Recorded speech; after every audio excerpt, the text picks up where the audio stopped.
talking for the next 15 minutes about an accurate, specific, and simple project pricing method. This talk will be a light talk with no code, no black screen. So I hope it will be efficient for you and valuable. So my name is Ayub Moussaid. I'm 29 years old. So I'm a serial digital entrepreneur, SaaS and mobile app business enthusiast. I'm managing a digital company focused mainly on SaaS solutions and mobile apps. I found a few SaaS tools and I'm running multiple other businesses. So for the next 15 minutes, we will be heading to discover how we can price our project efficiently and accurately. So to do that, let's define our two characters for this presentation, which are Ayub, who is me, the freelancer, and the client. So let's start the story from the beginning. Like a few years ago, this is how I used to deal with project pricing or project estimation. Mainly, I was getting a project requirement from client. Then I will, at that moment, I will have a few options. Like I will search in Google for similar project estimation, and I will base my estimation based on those similar projects, or I will estimate based on my thoughts and all the experiences. And I know a lot of people who were similar to me doing this. You look to the sky and then you define a price, like you want a website or WordPress, like pay me $7 and I will do it for you. So sometimes I'm a bit little smart, so I estimate my project based on the complexity and features needed by the customer or client. So in this situation, the client will be in a two-option situation. Either he will accept the project pricing or estimation, or he will reject. If it's rejected, it will be mainly because it's inaccurate or not logical, or it's a bit little far from the logic. Or she will be negotiating and she will be finally accepting the project estimation. So normally I will start working on the project. So we are taking scenario where the client she accepted the estimation. Then after a few months, weeks, sometimes days, I will discover some unexpected bugs, some underestimated time, or some ignored features, or other few errors. At this moment, I will discover that the project needs more time, more budget, more effort than it was expected from the beginning. So the situation will be like this. I will be asking for more time from the client. I will be doing more delays normally. The client will start blaming and being unsatisfied regarding the project and regarding the work with me. And in general or overall, I will have a negative state of mind regarding this project. And this happening the majority of time when I was pricing like that. So I will have a negative state of mind. I will start looking in any way to stop working on this project because it starts being bored. It starts being negative state of mind regarding all the context of the project. So most likely what will be happening, I will be definitely losing the customer and losing, by the way, other customers, maybe decreasing my reputation, maybe losing, as I say, time, effort, and budget. But fortunately, I learned from this some lessons, and this is how actually I'm estimating my project pricing and time. So I'm trying to get at the beginning the most detailed project requirement. Like you will say that there is some clients that it's hard to get all the specs from the clients at the beginning, but I'm trying to get the maximum possible of notes, of information, of features, of needs and requirements from the client, so I can take them after that, and I will take my project and divide it in multiple activities or phases, and for every activity or phase I will create or mention all the subtasks of this activity. And for every subtask, I will have an optimistic estimation, which is the best scenario for this subtask, how time it's gonna take. And I will have the most likely estimation. This is the standard scenario for this subtask, how much days or hours it will gonna take if there is just a few errors or bugs. And I will take the pessimistic scenario, which is the scenario where there is a complexity, there is bugs, there is like a complicated things around with this subtask. Then I will define my average daily or hourly rate for this subtask, and I will start calculating the time for this task with this formula, which is the optimistic estimation plus 4 multiplied by the most likely estimation plus the pessimistic estimation and divided by 6. This is gonna give me the time estimation for this subtask, and I'm gonna calculate the price, which is the time multiplied by the average daily or hourly rate based on the project. And if I calculate the total of all the subtasks, this is gonna give me the total of the whole project.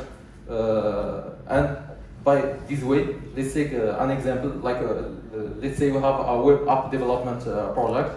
So we will have a lot of activities in this project.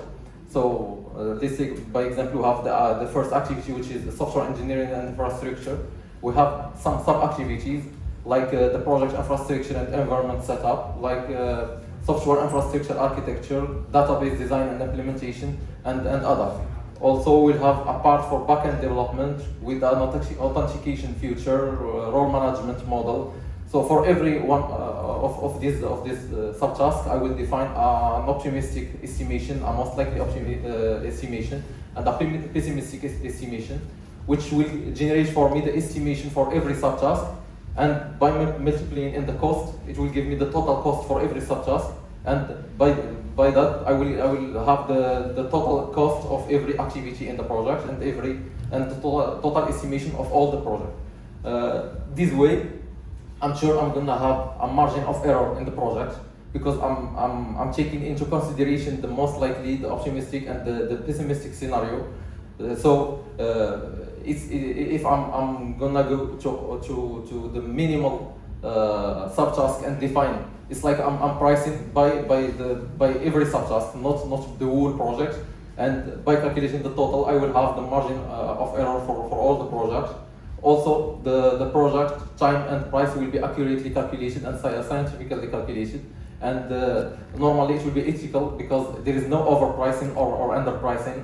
So this leads us to say that the client, when I'm sending a code to the client, like with the web development app and with the price, I'm joining in the annex a pricing detailed estimation, which let the customer know where this price and cost estimation came from, and this will help to deliver projects on time and to avoid any over or underestimation.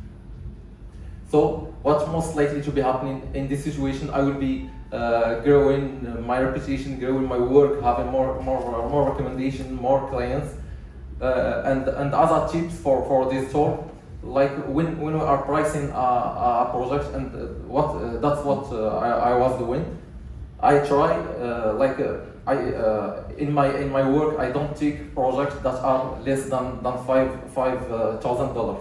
So I don't want my price estimation to be less than $5,000. So what I do is I estimate the basic and indispensable features, like analyze the database, implementation of the database, architecture of the project and structure of the project, like features like authentication. Because when I'm sending this estimation to the client, this is just a first version. Generally, there will be some negotiation around the pricing estimation, and when we are discussing that, I know that the customer can't remove some features. So I'm sure that the project will be costing at least $5,000. So I hope it was quick, short, light, and efficient. Thank you. not daily. But if it's a big project, it's gonna take months or weeks. It's gonna be daily. It's based on the task. Like sometimes you have just a project that will take 2 days. So if you separate it by elements, by subtasks, it will be generally defined by hours, not days. Because if you do a project of 2 days by days, you will still estimate it all the way. I see. And how do you define this hourly rate? Like, for instance, this versus It's up to you. Like by example, for me, when I was a Java developer, I'm working by an average daily rate of $1,000 or $1,200. It's like when you are working as a freelancer, you will have an average daily rate, and when you are working hourly, it's up to you. There is, by example, like I have now a company, I'm working with developers. There is developers that estimate by hours. He can tell you that my hourly rate is $50 per hour, and there is developers that work by day. He has an average daily rate. So it's up to the person and the way he is working the project. I see. Does like the whole estimation like include also the profits, or like what is like the profit rate like in the whole estimation?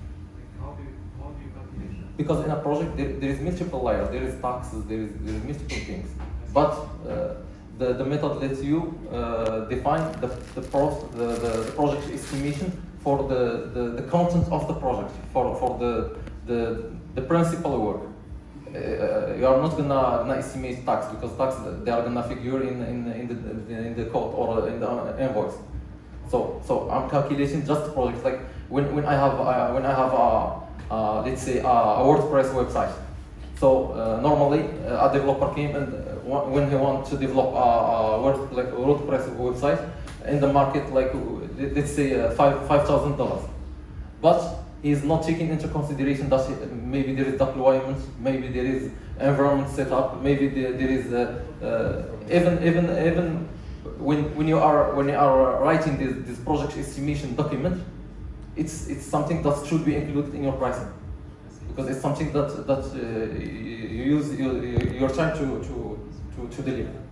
So you are taking every aspect of the project from A to Z.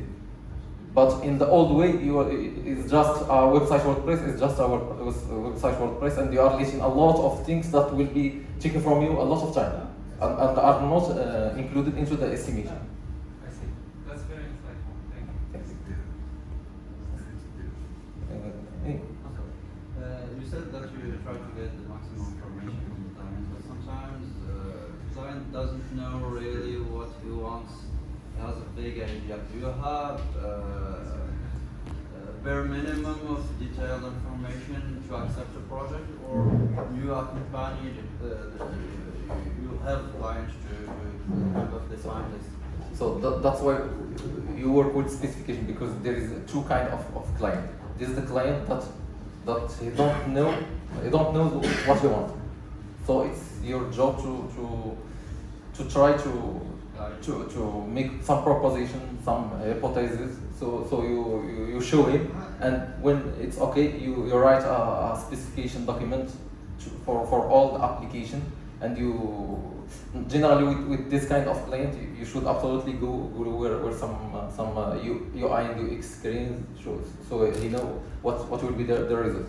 And there is the client who know what he wants, and this is the situation where Do you prepare 2 invoices for this? No.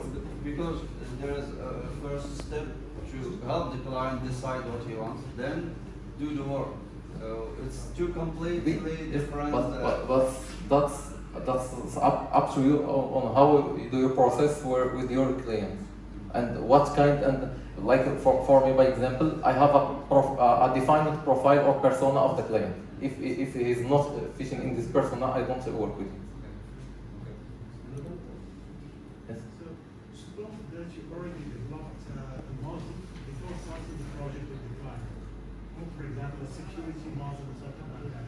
are you gonna include it in the pricing for that? Yes, because we are not.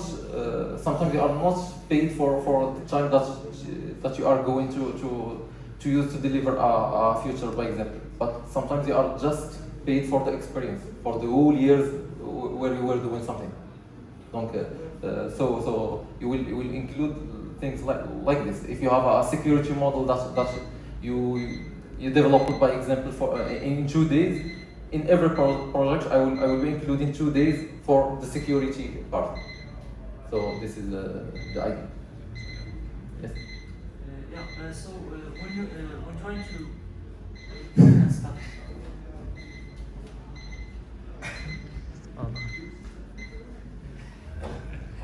So when trying to negotiate with the client, you sometimes use the formula that you showed us earlier as a justification for the price. Yes, but you don't use the formula. The client should. It's not his business to know the formula, but he has the details. Like if I came to you, I say that I develop for you a web app with this price, and another one came and give you the price, give you the details of all the activities, give you the choice to remove some activities if you want. There is every activities. There is a given price, a given estimation of time. You want the project to be delivered quickly. Let's remove this activity and this activity and this activity if they are not important for you at the beginning.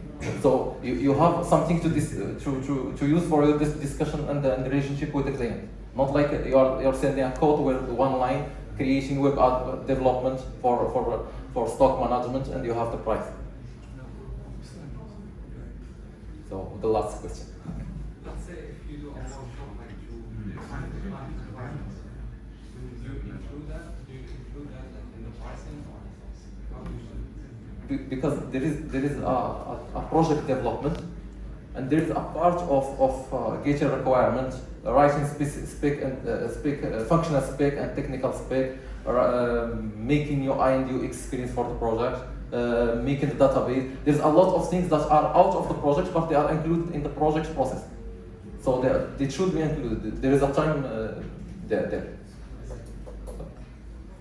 I want to thank you. You can reach me anytime for any other questions, and hope it was useful. Thank you.